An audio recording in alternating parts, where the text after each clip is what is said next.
سوال ہے کہ قربانی کے لیے کون سا جانور جائز نہیں. معنی یہ ہے کہ کون سا جانور قربانی کے لیے لائق ہے اور کون سا جانور قربانی کے لیے لائق نہیں ہے. لائق کا معنی یہ ہے کہ جن کے یعنی وہ کون سی صفات جانوروں کے اندر ہوں تو وہ قربانی کے لیے اہل ہے جو ہے، اور کون کون سے عیوب اس کے اندر پائے جائیں جس کی بنیاد پر وہ قربانی کے لیے اہل نہیں ہے جو ہے. تو کہہ رہے ہیں کہ اللہ کے نبی صلی اللہ علیہ وسلم فرماتے ہیں کہ اربعۃ لا یجزین فی الاضاحی العوراء البین عورها والمریضۃ البین مرضها والعرجاء البین ضلعها والعجفاء التي لا تنقی. اور یہ حدیث کئی الفاظ میں وارد ہیں کہ اربع لا تجزی فی الاضاحی، چار چیزیں یا چار خصوصیات ایسی ہیں یا چار عیوب ایسے ہیں جن کی قربانی جائز نہیں ہے. سب سے پہلی چیز العوراء البین عورها، کہ وہ کانا ہو جو ہے، کانا ہو اور اس کا کانا پن جو ہے بالکل واضح ہو جو ہے. اسی طریقے سے دوسرا جو عیب بیان کیا گیا ہے کہ وہ مرید ہو جو ہے، مرید ہو اور اس کا مرض ظاہر ہو، حد درجہ جو ہے وہ بیمار ہو جو ہے.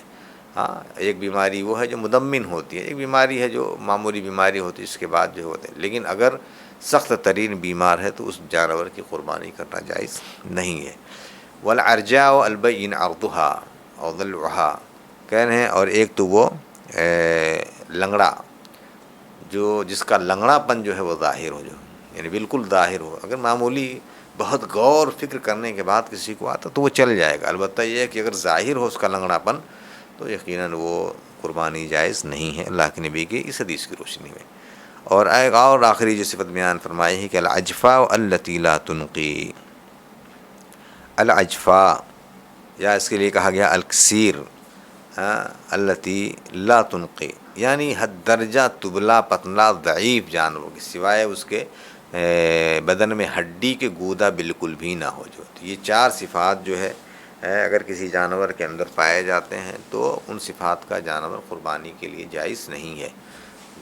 ایک تو پہلی صفت تو یہی ہے کہ وہ کانا ہو اور اس کا کانا پن ظاہر ہو، لنگڑا ہو لنگڑا پن ظاہر ہو، بیمار ہو بیماری اس کی ظاہر ہو، اور اسی طریقے سے اس کے اندر اتنی کمزوری ہو کہ وہ گوشت نظر ہی نہ آئے سوائے ہڈیوں کا جو ہے وہ پتلا ہو. تو ایسے جانوروں کی قربانی درست نہیں ہے.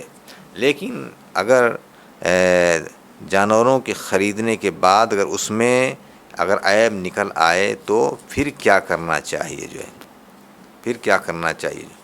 تو اس سلسلے میں علماء کرام کی رائے یہ ہے کہ اگر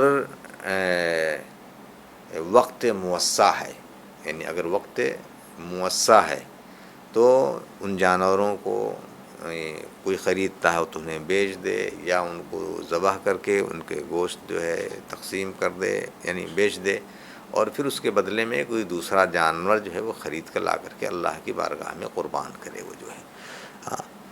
اور اگر وہ کوئی ایسا